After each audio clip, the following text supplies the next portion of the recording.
Bonsoir, bonsoir, bonjour. C'est Congo News 24. Bande Konanga, comme toujours avant de commencer notre émission, nous disons merci à Dieu. Nous disons merci à nos chers abonnés et téléspectateurs qui nous suivent partout dans le monde et en RDC. Bande Konanga, soyez les bienvenus. À la une, Chine pour la promotion du tourisme en RDC. Bandeko, Chinois après révision ba contrat minier, lobby,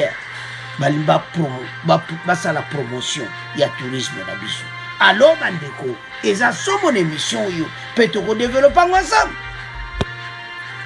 Deuxième point Bandeko nangai, Boyoka, la presse française Bandeko, naba congolais sur dossier Kadima, investiture naïe. Bandeko bokoyoka débat pe bokoyoka oyo ba congolais bazolo ba mikolo yo bandeko makambo eza mobulu awa bokoyoka et puis message à Katumbi pa Fachi était enterré Kadimati bandeko eza somo alors tous à la connecter pour monter kopela na plateau alors to ko développer ensemble. Troisième point bandeko nangai Boyoka Oyo, ex-ministre et conseiller de Kabila lobby sur la corruption. Bandeko Bokoyoka pe toko développer ensemble. Et puis Tokoyoka pe sama le kondi na ministre de justice. Boyeb sa bandeko Oyo nyonso bozana ba ligne était air na biso et koki émission na biso ezobanda. Alors, bandeko nanga, on va commencer cette émission avec la Chine. Bandeko, la société sino-congolaise, Yamine Oezana Kolwezi. Boyebi, makamba contrat ou totoka mikolo oyo. Après wana, ba monete, en tout cas, comme temps, va soutenir tourisme na biso. Le directeur général de la sino-congolaise des mines, Sikomine, Ling Sheng, a manifesté le soutien de son entreprise dans tous les aspects pour promouvoir le développement du tourisme en République démocratique du Congo, en général, plus particulièrement dans la province de Lualaba. À Lingi province à Lualaba, donc RDC Mobimba, pe Lualaba, Kunaba Bandwa Laksa Penaki, Bango, Basana Posa Kusunga RDC. Alors, ils ont un cadre ya. Semaine il y a tourisme à RDC bakendeki kuna alors bango bapesa ki de la bango bapesi témoin na tourisme et croissance inclusive bandeko ba chinois toko condamné bango mais faute eza mingi et pas autorité basala ki 20 ans o basien ki ba contrat mini ba chinois bazana problème te malgré mafia musuba yake après mais oyo pene a sino société sino congolaise siangi contrat mais contrat ne zaki bien te ça a été révisé et puis Fatia salaki équipe maudit mo mesalamaki alors makamo komi nango ko marché alors parce Fatia lingaki transparence de makamo ba mine parce batu ba travailler na ba mine s'en sortir chinois côté wana comprenaki masole komi nango ko avancer alors société oyo bandeko bazwa penda suka na contrat alors contrat on eza contrat au sakanonte ya ba milliard alors monaki te fachi penda revoir yango et puis ça a été fait neto zomona alors semaine oya tourisme bango recevoir qui ministre du tourisme donc autorité. Il a indiqué mercredi lors de la visite des députés nationaux, ministres provinciaux et plusieurs autres personnalités venues de plusieurs provinces dans les sites de cette entreprise minière située à Kolwezi à l'occasion de la semaine congolaise du tourisme de l'année 2021 avec comme thème tourisme et croissance inclusive. Bayambaki bango député bandeko nationaux bazalaki kuna na kati ya société wana sino congolaise alors ayambaki bango nde bozomona ye mwana DG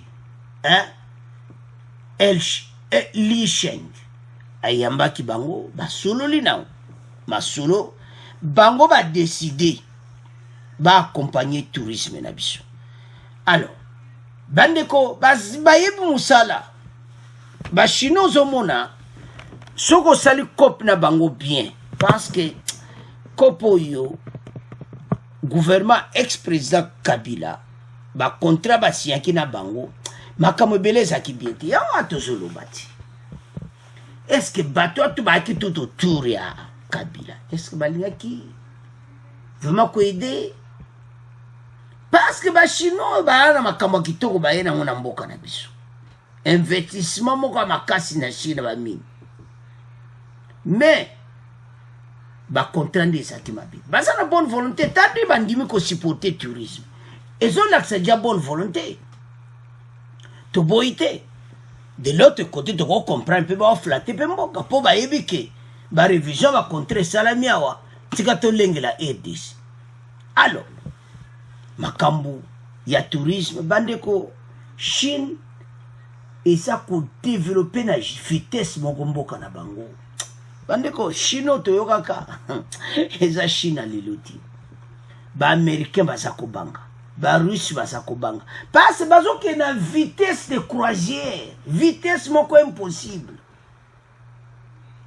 ezala côté ya technologie partout bachinois baza en tête baaméricain ezosala bango bien te mpo na vitesse wana alors bazoconquérir sikoyo Afrique ezosala mwa zwa surtout neti biso to amingi attaché na baaméricain ezosala bango bien te ozomona. Alors contrat oyo ezalaki nini bango bazwa baminere ozomona basalela biso misala na mboka contrat na bango eza infrastructure c'est-à-dire babongisa infrastructure na biso en retour mais ndenge esalamaka ezalaki mpe na bien te.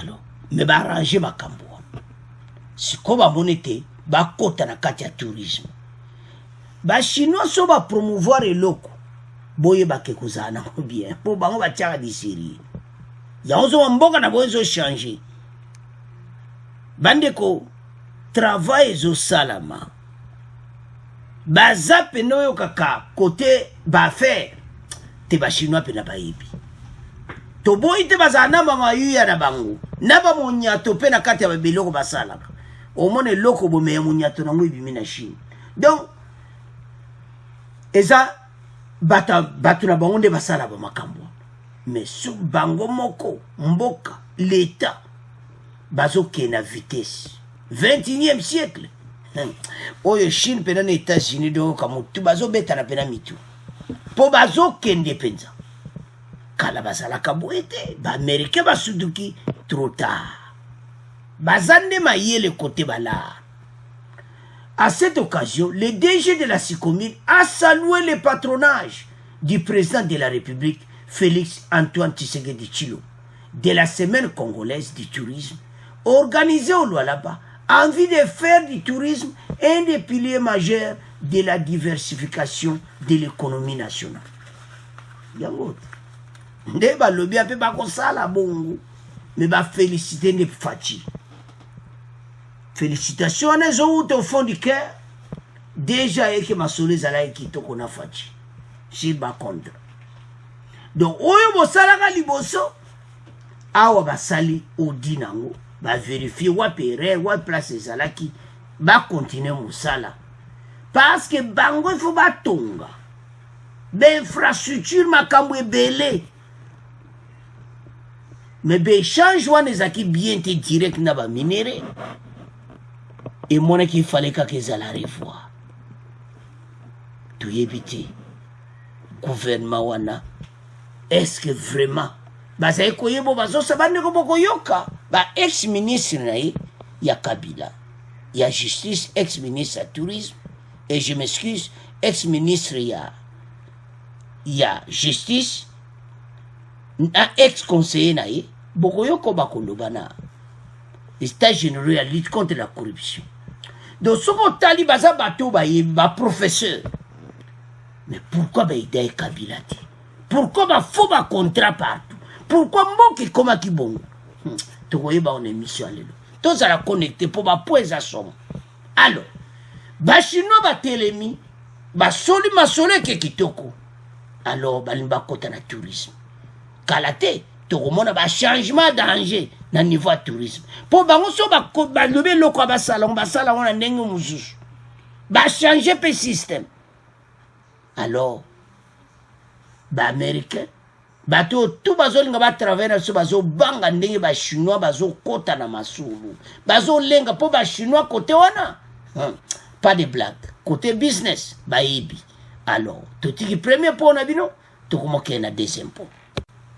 Alors, bande konanga deuxième point oyo. To division nan na deux parties, to loba nan message à Katumbi. Après, boyoka oyo ba français bazoloba. Ba français bandeko, okoyoka bino mo boko juger bo comprendre que makamango ezanango bien.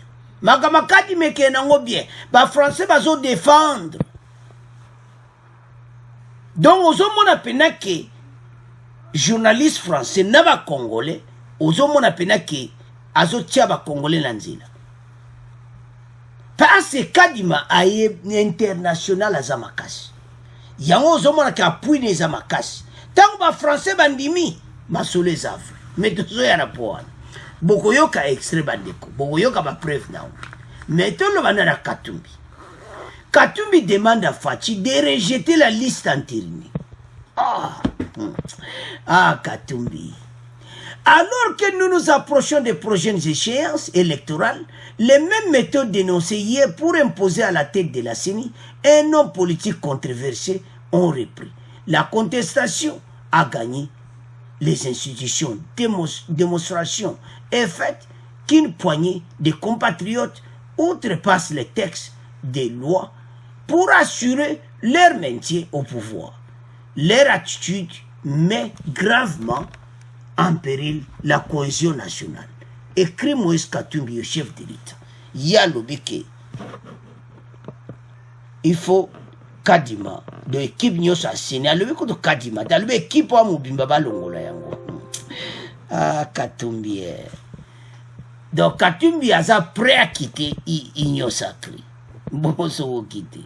Pour ma cambier za vrai boko yo ka bande ko la presse française ba ko tia makambo tunanzela.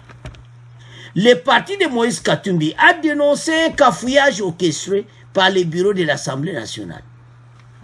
Bandeko Moïse Katumbi, Ensemble pour la République, a indiqué qu'il va réévaluer sa participation au sein de l'Union sacrée. Il va réévaluer parce que bamoni ndenge makamozo kende bango ba sepeliti. Alors pour Denis Kadima bandeko andimami partout. Alors sans plus tarder donc on a un débat pour Katumbi a une réponse à Yoko Ezolo Obama comme ça Katumbi va na gagner. Alors Toyoka la presse française bon on continue mission pour ça chauffe dans cette émission. En République démocratique du Congo, se dirige-t-on vers un processus électoral tendu à 2 ans de la présidentielle et après des semaines de tractation, l'Assemblée nationale a entériné samedi le choix de Denis Kadima à la tête de la commission électorale. Seulement voilà, Denis Kadima est loin de faire l'unanimité sur les 8 confessions religieuses qui ont le pouvoir de désigner le président de la CENI. 6 soutiennent cet expert électoral de 60 ans, mais les catholiques et les protestants, eux, l'accusent d'être trop proche du président Félix Tshisekedi. Du coup, pour débloquer la situation, le président de l'Assemblée nationale a fait voter les députés qui ont donc validé la candidature de Denis Kadima. Le dernier mot revient désormais au président Félix Tshisekedi qui doit confirmer cette nomination par une ordonnance présidentielle. En tout cas, si confirmation il y a, les catholiques et les protestants ont déjà menacé de manifester. Avec nous, Anne-Marie, elle nous appelle de Kinshasa. Bonjour Anne-Marie. Bonjour Anne Gomez, bonjour à tous les auditeurs. Vous êtes assez remontée Anne-Marie, vous disiez la polémique a trop duré. Oui, ça a trop duré parce que tout le monde sait que 2023 sont les élections et qu'il est temps de mettre un point. à cette situation. Parce qu'au plus on dure, au plus tard peut-être seront les élections. Donc à un moment donné, il faut prendre la décision. Et je pense que l'Assemblée a eu le courage de le faire. Elle a eu le courage de le faire, donc d'essayer de mettre un terme à ces divisions au sein des confessions religieuses. Vous comprenez les catholiques lorsqu'ils disent, et les protestants lorsqu'ils disent Denis Kadima est corrompu, Denis Kadima est un proche du président Félix Tshisekedi? Mais qui donne des preuves. Si le président Tshisekedi lui paye l'argent chaque mois $100 000, qui donne des preuves. C'est pas parce qu'on est proche de quelqu'un qu'automatiquement on est pour lui, on va travailler pour lui, qui donne des preuves. Oui, c'est vrai. Et les preuves, pour l'instant, elles n'ont toujours pas été fournies. Voilà, exactement. C'est pas parce qu'il est mauvais pas qu'automatiquement il sera poursuivi pendant les élections. Ça n'a rien à voir. Ouais. Il faut des preuves. On n'accuse pas sans preuve. Et donc pour vous, aujourd'hui, accepter Kadima, c'est la seule solution pour avancer, pour aller de l'avant, et surtout pour éviter un quelconque report de la présidentielle. Exactement, parce que je pense que les catholiques et les protestants seront les premiers également à se lever s'il y a report des élections. Il faut savoir ce qu'on veut. Effectivement, ça vous semble donc contradictoire. Anne-Marie, merci infiniment. Alors, bande konangato landiwana, ça chauffe déjà. Hein? Un expert électoral, on va français, de 60 ans. Donc, il a vraiment solo. Et puis, ma preuve, banda ba 50 chole ba preuve ayaga na mote. Fachi abime. Makambo ya avancé. Ordonnance des obétaments. Neto lobawa. Tozo c'est la kage le kadieto à la télévision congolaise, c'est tout. Alors, bandeko, eza pasi pe mawa. Me baye bakei. Makambo nyoso eza kitoko. Po makambo oyo bandeko nanga soto landi batu oyo soto zo mona makambo bazo sala. Donc ezo sala soni pe mawa na mboka. Tala batika makambo kenango. Moïse Katumbi s'oppose à l'enterrement.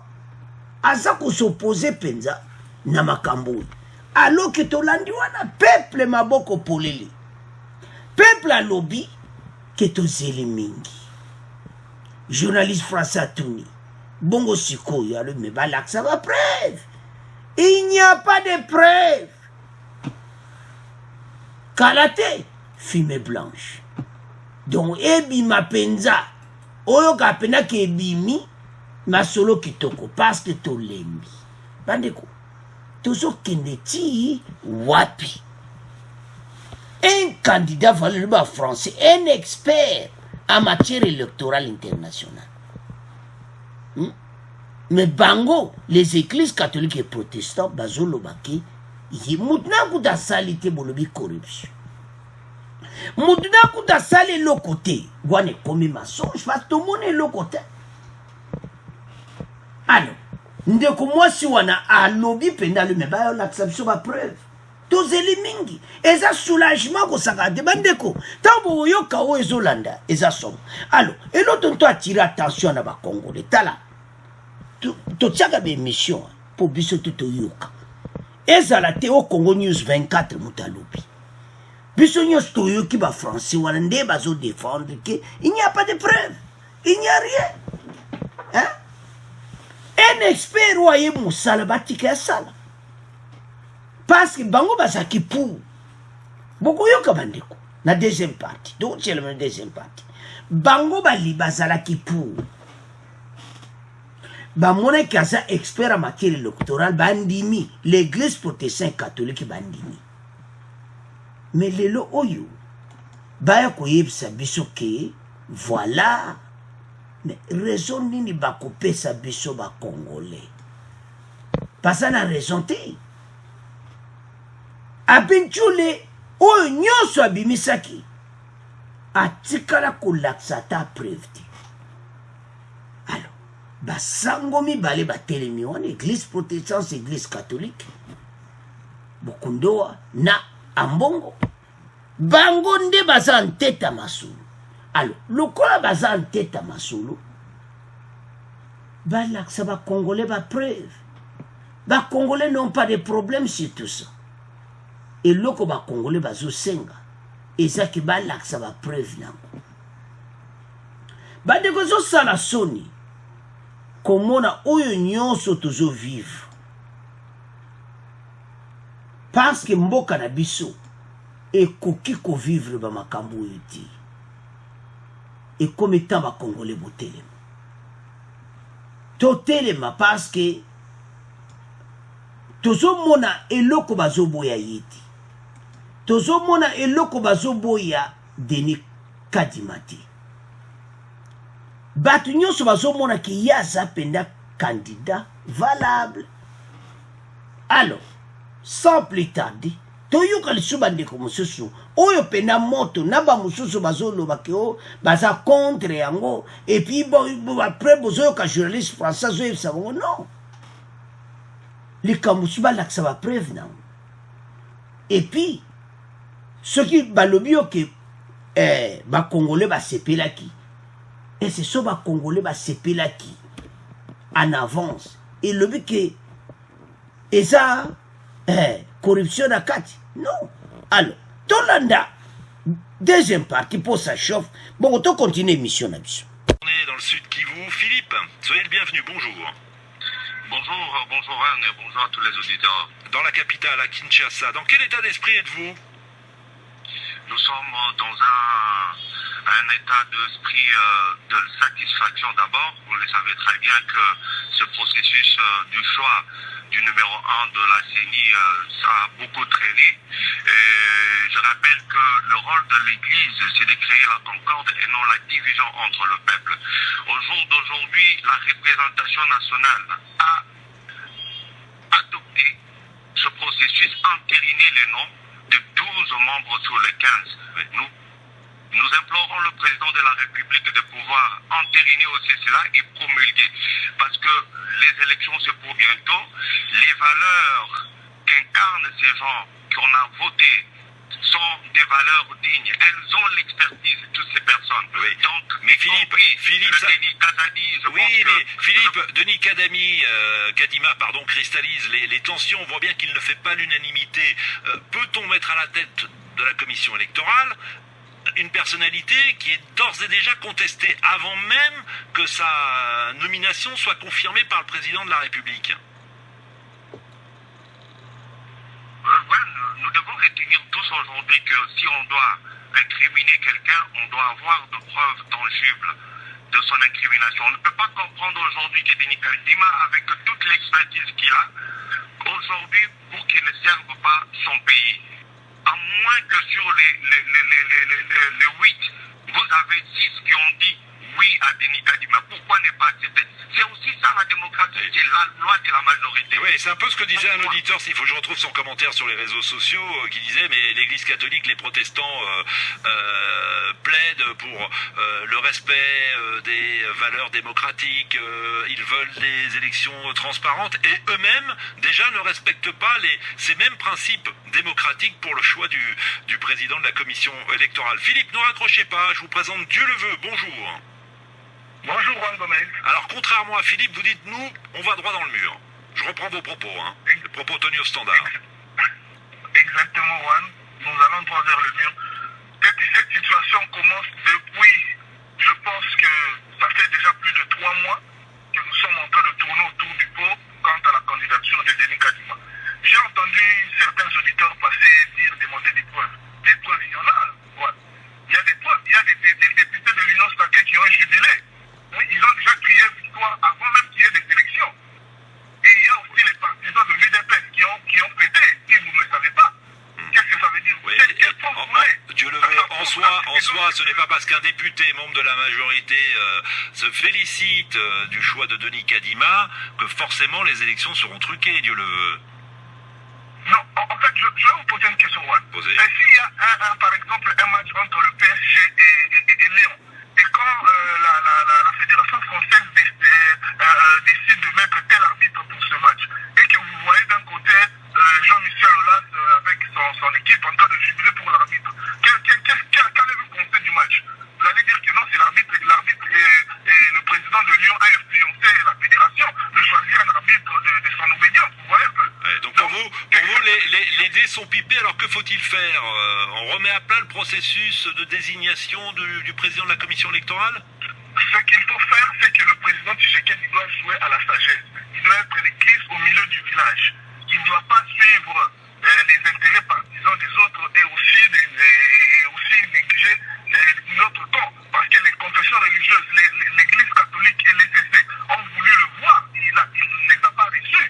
Je pense qu'il devrait d'abord recevoir toutes les parties prenantes à l'image de l'arbre à palabre africaine, vous voyez, qu'on puisse se mettre autour d'une table et qu'on puisse trouver un consensus, un large consensus. Vous vous rappellerez même à la table ronde de Bruxelles, il n'y avait pas Lumumba, on a exigé la libération de Lumumba et ça produit les résultats. Et en Sun City, en 2003, oui, on va partir à l'histoire. Toutes les parties prenantes. Oui, Dieu le veut. Cybèle est avec nous, elle nous rejoint, elle est également dans la capitale congolaise. Bonjour Cybèle. Bonjour. Bien, vous disiez au standard, il n'y a aucun argument valable pour refuser Denis Kadima. Il faudrait être sincère, s'il vous plaît. Les églises doivent être sincères. Nos églises ont pour réputation d'avoir des accointances avec les politiques. Aujourd'hui, la décision de Kadima, ou bien le choix de Kadima, non, la nomination de Kadima, a été fait clairement, sincèrement entre eux. Alors, sur base de quoi aujourd'hui l'Église va refuser Kadima? Parce que s'il faudrait refuser Kadima, on refuse sur base d'incompétence, non sur base des faits imaginaires. Oui, alors il se trouve, Cybèle, qu'aucune des 8 confessions religieuses ne remet en cause les compétences de Denis Kadima. Expert électoral, c'est vrai qu'il a participé à de nombreuses missions d'observation d'élections avec l'Union africaine, avec la CEDEAO, avec la SADC. Voilà, il a une véritable expertise. Et cela, alors, personne ne le remet en cause. Alors, si tel est le cas, que l'Église catholique et l'Église protestante puissent nous donner, sur base de quoi ils ne veulent pas de Kadima. Parce que les raisons qu'ils affrontent sont non fondées, non falses. Ce n'est pas aujourd'hui qu'on va commencer à parler de mœurs ou bien d'éthique, pendant qu'eux-mêmes ne sont même pas des exemples par rapport à ça. Alors, sur base de quoi? Qu'ils arrêtent un peu de faire semblant, on y va avec ce qu'on a. De toute façon, on connaît comment est-ce que la politique fonctionne dans notre pays. La CENI fonctionne dans notre pays. Nous le connaissons, nous connaissons la vérité, les réalités. Pourquoi ne pas faire avec? Donc la CENI sera forcément toujours, quoi qu'on fasse, politisée. Et effectivement, nous sommes dans un pays où la politique dicte le règle de jeu. Alors nous savons que ça se passe comme ça. L'Église aussi est complice de ça, parce qu'elle a toujours été complice de nos politiques. Et le matin, ils disent autre chose, mais les soirs, ils sont en train de traîner dans les cabarets avec ces mêmes politiques-là pour prendre des décisions, alors qu'on arrête de jouer à l'hypocrisie. Dieu le veut. Attendez, Dieu le veut. Tolandi la presse française, Tolandi ndekona biso mwasi ndenga succès ndekona Dieu le veut, ndega lobby, tout Tolandi biso nyos. Bande kona ba lobby ke tozeli pe mingi. Et comme étant oyo Kadima kota. Ndeto bana émission passée, aïe la biso mo pepasika. Oyo nanu ba mona te na RDC. Pourquoi tozoloba? Parce que Tolandi journaliste français azoloba clairement que Aza expert akenda na CEDEAO, akenda na SADC, non, akenda ba place belé. Bongo muto aza na expérience oui. To tikeka po ba sango ba lingi ete. Raison petit le ba ko opesa te. Ba juger yé na compétence na yi. Mais bozo juger na éthique. Éthique c'est quoi? Bon juger mutu na musala na yé na savoir faire. Biso to joaka makansi ya mabe. Yango mboka na biso bandeko tala ba congolais totelema. Totelema parce que mboka na biso bandeko. Biso moto simba yango. Toyaka na ba débat pour congolais comprendre pas to wuti ne pas to zalelo. Po fungola miso. Bozo monate. Tozo ya na poasuka pokoyoka ex-ministre Kabila. Makamba kitoko azoloba pour l'état de droit. Ah Nzambe, makambo ebongwani. Bakabiliste bazoloba makambo soko landi olobi mais pourquoi na lena mne bosala kité? Mais bazo corriger pe état de droit. Mais tout ça na pour tout bebsa ngoti. Alors, bandeko situation o tozana ngo tala elekana tozelengo pe mingi de bandeko na balobi et comme étant oyo makambo ya avancé tozonga nsima te parce que bacatholique na baboyi ndeko ya mwasi anda tie na nzela o politisation de la CENI o fo badepolitize aloyi bango mo mpe bacatholique bakendaka na nkuku masolo na bapoliticien ozomona omonaka bango kingankati or bazoresevoir batakingankati ozomona bango moko kaka basango masolo ya nkuku na bafayu wana kutu boyebi aya koleka na top kongo alobi kutu fayulu apekisaki ye akende te me ekomaki ndeni moki obana masolo na fayulu ke loi wana organique bondima te tout ça alobi ayebi me bango ozoma basekre nde ebimaka alo ndeko wana mwasi abi bango mpe kaka na coin bazosola mpe na bapolitie bango mpe basango bazolakisa exemple te toyebi te dépolitisation oyo bango balingi parce bango pe baza na makambo ya sisi alo mama wana pene atie na nzela botika kadima banome ye boluka motu boloba bojuge ye na kalite ya mosala ntango bomoni ke na kalite ya mosala ye mosala ale toki obata masima ya éthique soi-disant soki bolobaki yo makambo amenase bino na bambongo tout ça mais bolakisa yango oyo eza temps bolakisa ke voilà mbongo boye baya kopesa bino ti lelo bapreve eyaka te do ifo mona eza makambo ya lokuta bandeko oyo tozofabrike yango nde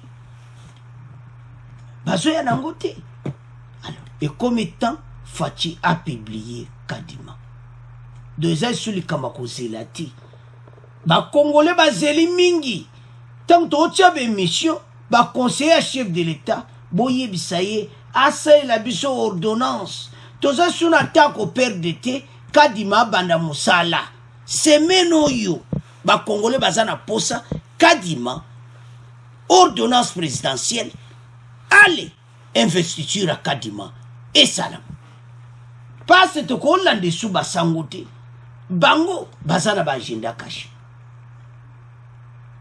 eza soni komona koma abenjole oyo azoloba ti lelo approuve yango te bandeko soki boyoki baloba oke bato baselebraki ndeko wana azopesa baexemple na baekipe ya makambo baekipe o voilà so baselebre avant o mais likambo ya bien bato babomba sentiment il faut basepela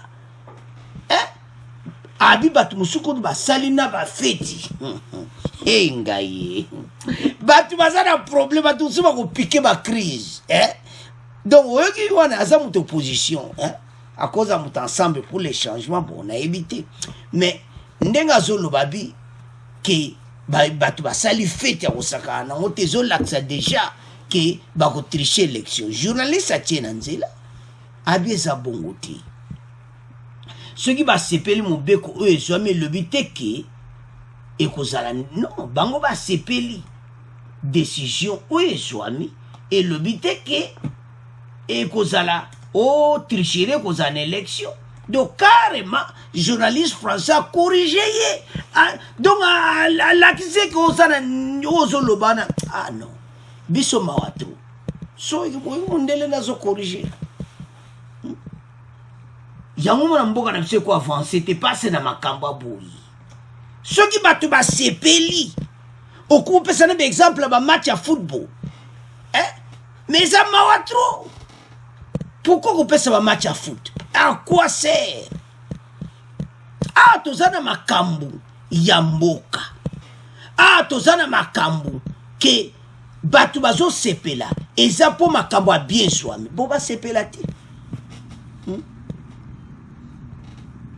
donc c'est ça bandeko tala Wano ba mona ki kobina neza moke bongo investiture bande obomona ba congolais bazo sepela Kinshasa partout bazo ganga batu ba kokota na nzela do batu bazo zela Faci abimisaka kam donc asie ka ordonnance semaine au Faci tika kozelisa ba congolais ba musuba suba prépara ki déjà feti ata bozo linga ngote ba musuje basiba soma ba soma bo soma ka ba bok bo vandi bo banika feti mbala mo bo baniko prier mais bobo sanati ko remercier Nzambe wana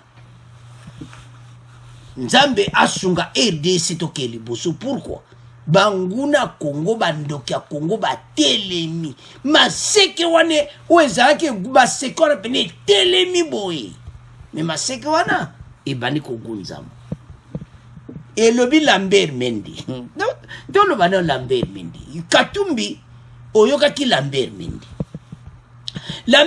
alobi tala oyo to sala ki wana tika to mera non vin sika bo tika ukote loko mabena kati ya vin oya sika oya bine ya kala wana bande ko be expression Lambert Mendi apesa ke za somo bande ko Lambert Mendi ko ayebisi bande ko na ya PPRD to tika makilele Faci eko bongsa mboka bande ko Lambert Mendi so lo bangwa ozoga ya omona linga kaeler moko na ba façon ndenga lobaka kitoko alobi to tika Faci eko bongsa mboka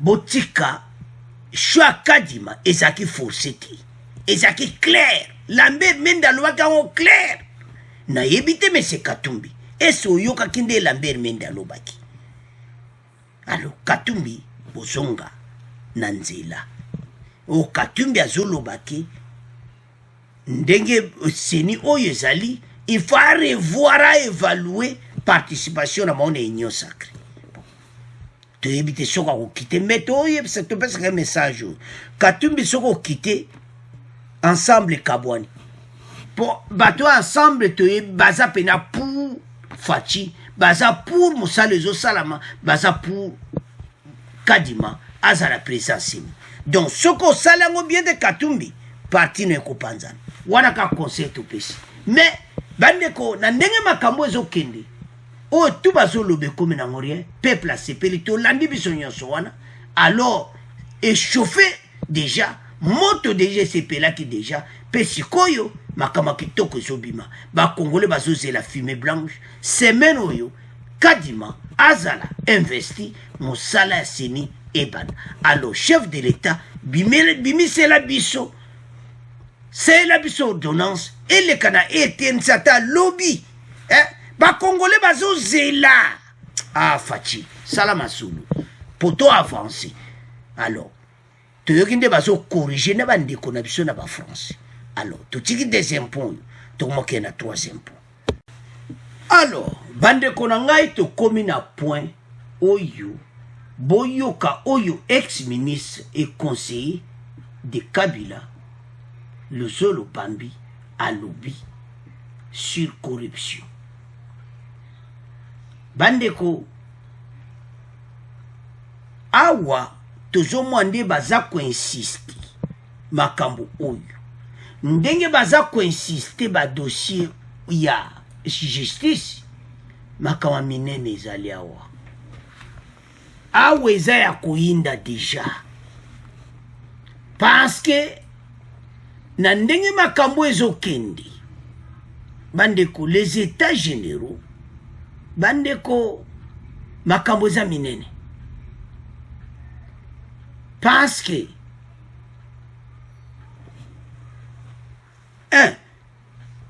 Faci azalaki na cour de cassation basalaki rentrée judiciaire toyoki elobama une émission passé totiaki tolandi oyo cour constitutionnelle rentrée judiciaire tolandaki mais oyo esalami na état généraux bandeko eza somo lutte contre la corruption Sama Lukonde alobi sans pardon bokoyoka Sama Lukonde avant meto ya na ex-conseiller Kabila ex-conseiller Kabila azopesa biso conseil boyo toyoka boeza moto awa ça chauffe na lero wana basalaki yango te siko bazoya kopesa biso conseil mais tozoya na po. Le Premier ministre Sama Lukonde a ouvert ce mardi 19 octobre, donc c'était hier, les travaux des États généraux sur la lutte contre la corruption en République démocratique du Congo. À cette occasion, il a indiqué qu'il n'accordera aucun pardon aux magistrats qui vont faciliter les actes de corruption. Abi yo magistrat, au kangi mutu. Soko meki, Sama Lukonde alobi sans pardon. Bandeko, état de droit ndenge zo Kenya to lobaiko bato bazana problème sérieux. Bato nyonso basala ki 20 ans na pouvoir bazana dossier moto zo pela likola mesa. Donc bazana problème. Passe botala kayumo samedi justice. Baye lundi justice. Cour de cassation. Wa yemo fati président de bozo na photo ezana gauche. Toye lisusu mardi. Les États généraux lutte contre la corruption. Sama Lukonde ekebisi bango nyonso ba magistrat mutu akodwa corruption ba juge ozana problème sérieux. Abi sans pardon. Oyeki ba matsa salaire na ba. Peut-être vous connaissez, peut-être vous connaissez. Salaire ba magistrat est commis à kosakana ngote aux environs de $6,000 par mois. Sikoyo yo kene kodwa corruption bela mbongo zozwa par mois. Et comme il tabac banti valeur nyonso place na makala. Le gouvernement doit procéder à une meilleure redistribution des richesses de l'État pour en faire bénéficier à tous les Congolais.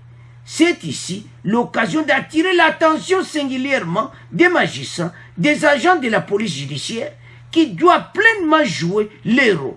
La République n'accordera aucun pardon à ceux d'entre eux qui vont faciliter les actes de corruption et de détournement des deniers publics, a déclaré le Premier ministre Sama Lukonde à Beti Seti. Alors, Toyoka pe ministre de la Justice, bongo après, Tolekana ex-conseiller à Kabila.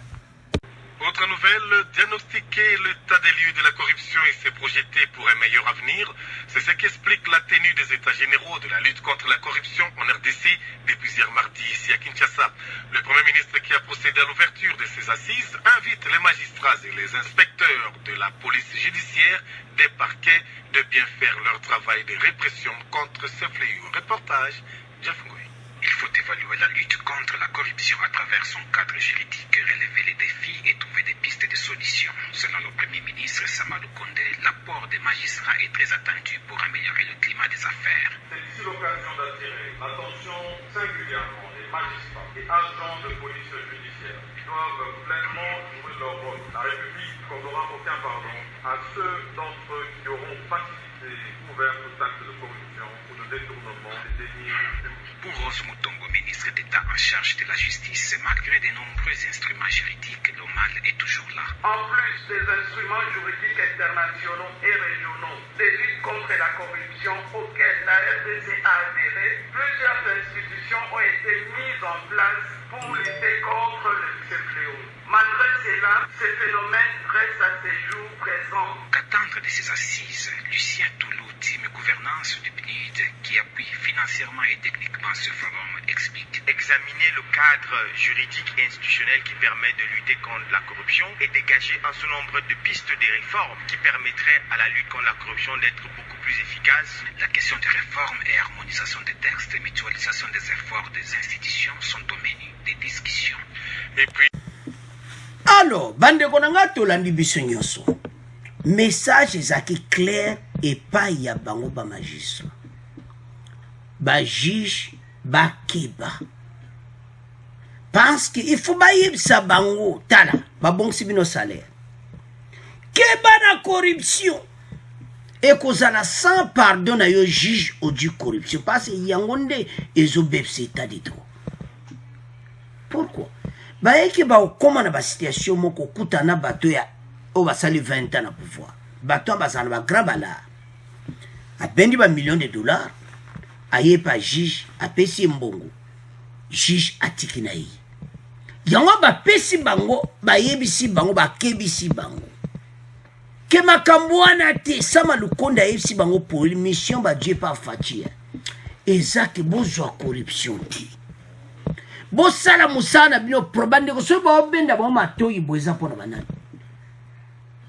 parce ba kutana ba situation ne di batu muta bendi 1 million 2 millions 3 millions ba 10 millions popo obenda ka ba 10 millions ba 15 ba 20 millions ba lekani na siko yo juge il fallait kangisa yo juge omoni ye mais on dimi corruption yango tina bazo beta c'était ba yebi ke corruption ça ba yebi ke ba juge na so tile lo parce que boya kala yango to lo ba likambo chef na be mission bandeko eza makamo sérieux bato tout bazala ki pendant 20 ans na pouvoir tile lo bazana kati bazana kati alors bato lokola tile lo bazali mentalité à corruption ezana bango yango ba moni ete basa les états généraux bakutana bayebisa bango na lutte contre la corruption ke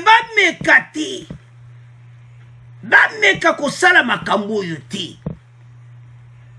parce que bandeko match eza makasi toloba bino na émission passée des coups de sifflet betami déjà somba répéter justice bosi a dit bato wana basali 20 ans na pouvoir baza na problème sérieux parce que baza na ba dossier kidikidi baza na ba dossier ba parcelle bato ba liwana ba yebi ke baza na ba dossier ba parcelle bato ba contrat immobilier bazo django banda kwa l'état ba commission banda kuna bango do bande ko baza na ba problème sérieux alors yango bazokebisa babagisa na bajuge obayebi yo moto ape perde oyo be moto oyo azabo yokangisa ye kodwa corruption te Sama Lukonde alobi eza sans pardon parce que bato oyo bandeko ils sont faits au pouvoir des années mais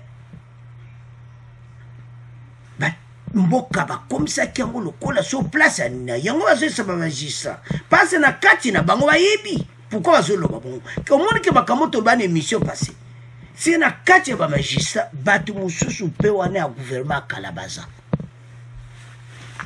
bazoliaka kope bayebi ke ezali yango Sama Lukonde ayokebisa bango akwa ayokebisa bango te soki soupçon eza te boyoki ministre ya justice na tour na ye alobi bayebi ke makambo yango eza kaka mais ceux qui bazur oza na problème sérieux alors bandeko babedi sete na point oyo bango tu bayoki alors totiki point oyo toleka sikoyo na boyoka oyo ex-ministre et ex-conseiller ya Kabila alobi sur corruption ye pa yaki na états généraux siko azopesa bakongolais conseil azoloba ndeni il faut basala oyo bazosala te mais problème là, M. Sabou, il peut donner des conseils.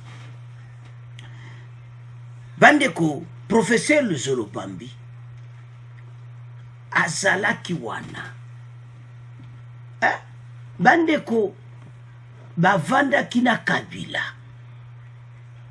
Azala qui ancien ministre de la justice, peut ex-conseiller à Kabila. Mais c'est le Zolopambi. Conseil Ninbo Pesaki Kabila. Boyedaki ete parce ndenge mboka eza ba professeur bandeko okomakama koloba ya bien ya mabe te mais question pourquoi les wana basalaki yango te est-ce que bazopesa baconseil oyo eza mpo bamoni ke Faci azomema mboka na nzela bien bango mpe baparticipe batia mwa libanga bapesa mwa conseil mais pourquoi ils n'ont pas conseillé à ce temps-là? Est-ce que ça faute na bango ou bien baokit sa faute nyonso pas ex-président de la République? Parce que bango bazalaki wana bazomo bien makampene ezotengama bazompena corruption pende ya makasi mbongo apaye trésor public ezotoboka. Mais c'est le Zolopambi, ex-ministre de la Justice, ex-conseiller de Kabila au lobby. Pourquoi les wana loba kité makambo zoloba siko? Alors, sans plus tarder, Toyokaye, bon après tout développer mission. Notre invité invité dans cette édition du journal est le professeur Luzolo Bambi, ancien ministre de la Justice, ancien conseiller spécial de l'ex-président Joseph Kabila. Il participe aux États généraux de la lutte contre la corruption et il nous parle de l'application des textes et la réactualisation du code pénal congolais. Il s'entretient ici avec Jeff Ngoy. Suivez. Professeur Luzolo Bambi, bonjour. Bonjour. À l'occasion de l'ouverture de ces états généraux de la lutte contre la corruption en RDC, il faut y réfléchir pour trouver une thérapeutique de choc. Quelle peut être cette thérapeutique selon vous? C'est la répression. Couplée avec la prévention, certes, mais il faut que la répression joue le rôle de prévention. C'est la prévention par la dissuasion. Donc il faut que la sanction véritable et certaine soit le fer de lance de cette politique nouvelle pour qu'à travers elle, que ceux qui sont dans les chemins de la corruption y pénance par le feu de la sanction. Voilà, je suis bref. Ça demande de renforcer le système judiciaire qui existe déjà. Nous avons l'IGF qui fait son travail, nous avons la Cour des comptes. Qu'est-ce qu'il faut encore en dehors de toutes ces agences? Tout doit chuter sur la sanction. La sanction n'est pas que pénale, elle est administrative aussi, elle est disciplinaire aussi. Sanction. Pas de mots. Sanction, donc la répression et la prévention. Mais je continue à insister que la prévention dont il s'agit ici, c'est pas la sensibilisation par des leçons, c'est la prévention par la sanction. Ça signifie il faut que la sanction dissuade les nouveaux délinquants. Donc c'est la prévention par la dissuasion. Donc toutes les politiques publiques qui ont été mises en place et conçues sont bonnes, à la condition, c'est le point de chute, que tout converge vers la sanction. Est-ce que la sanction n'existe pas dans ces pays? Pas assez. Nous assistons à des procès de détournement des deniers publics, des gens qui sont arrêtés. C'est à encourager. Mais il faut justement atteindre la vitesse de croisière. Et on se demande où partent tous les fonds qui sont recouvrés. Les fonds détournés, on déclare des millions de dollars détournés sont censés revenir à la caisse de l'État. Et c'est le sens de notre contribution à ces assises, faire en sorte qu'au-delà de la sanction pénale, que des restitutions puissent être organisées. Parce que l'objectif final, ce n'est pas simplement de sanctionner pour sanctionner, mais c'est pour permettre au peuple congolais de récupérer l'argent détourné, l'argent volé. Parce qu'au finish, il faut que le peuple mange. Le cadre légal qui réglemente cette répression en RDC, il y a plusieurs instruments juridiques internationaux ratifiés par la RDC pour lutter contre cette corruption. Il y a aussi des textes locaux, des textes nationaux. Est-ce qu'il y a au moins une harmonie entre ces textes avec les textes internationaux? Tout en encourageant l'esprit d'harmonisation de ces textes que vous considérez comme étant beaucoup, plusieurs, je relève que avant de concevoir le nouveau texte, il faut évaluer, optimiser les anciens textes. Le code pénal congolais, qui est un code de 1940, a été pratiqué, exécuté véritablement à combien de pourcents? Vous savez qu'avec seul le code pénal, si on l'applique véritablement, on peut résorber une bonne partie de la corruption, détournement des deniers publics. Qu'est-ce qui n'est pas appliqué à travers ce code? Les sanctions que le code pénal prévoit. Il y a combien de procès? Il y a combien de détenus dans nos prisons? Est-ce que l'argent de l'État qui fuit correspond au nombre insignifiant des détenus que nous avons dans nos prisons? Voilà une preuve du défaut d'application du code pénal de 1940. 1940, ça fait 60 ans. Nous l'avons appliqué combien de fois? Il faut donc le réactualiser. Oui, mais avant de réactualiser, appliquons ce qu'il y a. Nous l'avons appliqué combien de fois? 2 fois, 3 fois. Il y a combien de détenus? Vous en connaissez le nombre? Des cas où ce code a été appliqué? C'est facile à compter, alors que ça fait 60 ans. Dis donc, regardons-nous en face. Finalement, au bout du compte, le problème, c'est nous-mêmes. Arrêtons de trop chanter. Agissons. J'espère que, cher Jeff, c'est la dernière fois que vous reviendrez pour me poser des questions sur la corruption. Je souhaite que vous reveniez pour commenter le nombre de personnes qui ont été arrêtées, le nombre de cas où la loi a été appliquée. Ce sera plus intéressant. Merci, professeur. Merci. Voilà. Alors, bande konanga tolandi biso nyonso wana. Apesi conseil, abifo sanction. Bande ko makamba lobeza mabeti. Notre problème est que makambu tuyu. Pourquoi na l'air wana? Anzambe na ngai. Na koya ta na sipo ezosala nga pasi ndemo. Bosana ba idée bien boyi. Pourquoi bobongisaki mboka te? pourquoi besoin ya kolobango lero yo ya faci? Pourquoi lero wana bosalaki yango te? C'est ça oyo kaka notre souci. Pays ezokota na libulu, pays ezokota na désordre, mutu moko te akoki kosa arranger makambo oyo. Bandeko eza soni komona komaki bango batravaye na Kabila, bazalaki wana bamoni nde mboka ezoshite, bamoni nde bazoyeba bambongo. Mais ce qui est grave, mais c'est le Zolo Bambi. Les lois opérations sont vraiment conseil. Même mboka le wana bango bazalaki. Pourquoi pas? Est-ce que kaka po bamoni ke faci azobongisa mboka tika biso pe toloba quelque chose bamona ke biso pe to participaki ba état généraux oyo makambo oyo zoka ba idée ya boyi kovandisa ba juge kolobela bango pourquoi bango basalaki te nzambe na ngai bandeko ezosala pasi ezosala somo komona koma bato oyo nde batambusi mboka na biso. Notre pays ekotambola boye te epa towuti yao congolais tala sikoyo yoka ba conseil azopesa. Mais les wana pourquoi pesaki te? Des bonnes idées.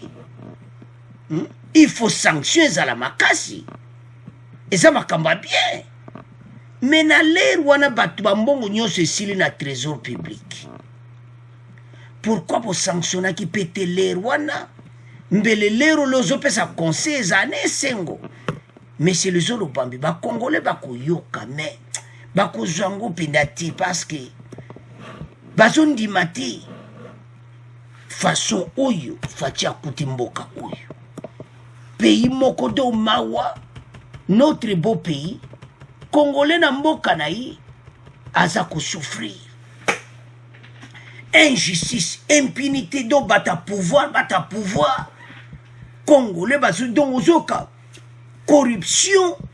Mais les Rwanda, yo salaki ministre de justice, ozape ex-conseiller de Kabila. Bandeko, situation yo, tolobango chaque fois. Oui, faut que na ex-président Kabila pas être président de la République. Mais azaki entouré na ba nani. C'est ça le problème. Entouré naba nani. Est-ce que bazaï pédane idée à kubongisa mboka? C'est ça question ba congolais bazotuna mais c'est le Zoloba. Merci na contribution na yo mais ba congolais zo sala bango pasi. Problème ba congolais ezali oyo nyonso elekale wana busala ki amote. Olobi makama code pénal. Olobi nyonso wana. Makabu nyonso lobi. En tout cas, bandeko, tous à la fin, en lobby n'est bien. Problème là, c'est Zaki. Les Rwanda, basala ki angote. Congolais zo kemba na ndenga mukiti. Uzo kapene injustice. O lobelo côté ba botolo même ndako. O lobelo côté. Tala ndenge bo gérer mboka oyo. Tala lelo. Oye, na participation, na état généraux. O pesi ba idée na yo. Mais problème ezaki ba congolais ba koyoka nini. Par exemple la bien zalaki déjà été au départ. Si ko ba yoka ka lelo, je ne suis pas sûr. Peuple wana vraiment en a confiance à yoka yo. Mais bandeko c'est grave. Hein? Makambo yonde boyo kawana bango bazimboka babebisi mboka fatia ye abana ko bamba madusu nyonso bango batiaki mais soyo ki ba message na bango ba mboka nyonso eza détruit na corruption lelo boko pesa biso conseil na corruption sanctions za makasi monsieur le jour mais bino bosala ki angote sanctions zate bato bazo yiba wa mbongo mboke kufi par terre alo bandeko na ngai eza mawa yango ozomona ke bato nyonso balobaka o mutana na nani conseil ni aopesa biso tozomona donc déjà bazomona ke conseil moko te bakopesa biso donc conseil eza te baomona ke baza na bango donc conseil moko eza te alors bandeko totelema tolandi biso nyonso wana tolandi ex ministre ya justice mpe ex conseiller ya Kabila po mone pa mboka ewuti na mpe toza lelo makambo kitoko esikomoloba congolais fungola miso ekomi ntango to avance mboka biso nyonso totelema tolanda esu badiscours ya lokuta te tozala nsima gouvernement faci mboka na biso ekotelema tala bango nyonso bakoloba makambo bien mpo na nini bazomona ke faci azosala bien mais yo congolais ozomona te bango kutu basali 20 ans na pouvoir ere mo bakritike mais ere mo baye juste abi te topesa conseil yao baye bapesi baconseil mais c'est le zolo bacongolais bayoki yo mais baza toujours na question kotuna pourquoi bobongisaki mboka te ozomona bandeko fo lakisa exemple avo yo pesa moto conseil mais exemple ezalaki ya mabe alors bandeko na nga c'est à ce point tokoma clôturer émission bo abonner massivement bo partager au revoir à la prochaine.